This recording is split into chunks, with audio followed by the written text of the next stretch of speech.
guys, today I'm gonna show you how to make the best Vanlife coffee from a Moka pot.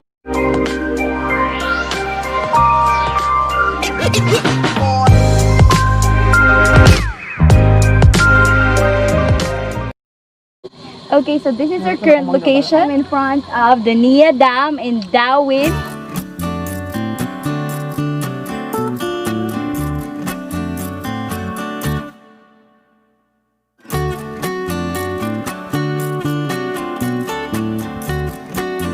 This is in Darwin. You should check out this place, guys. It's so nice and serene here. Okay, so let's start our coffee. The water first.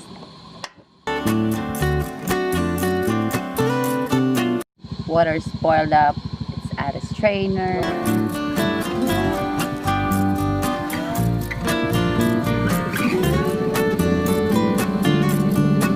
Let's add the coffee.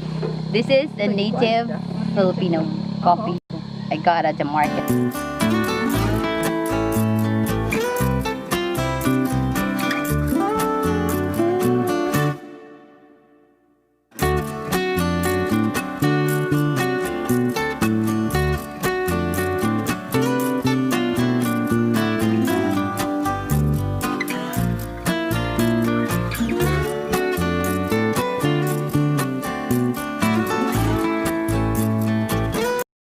Set to low heat.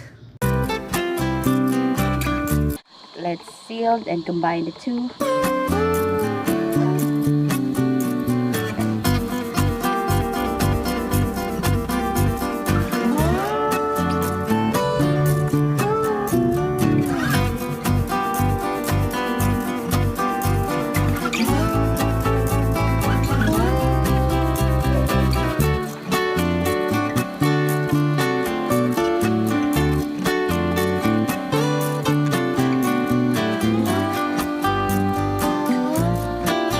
Okay, on low fire, let's heat this up again.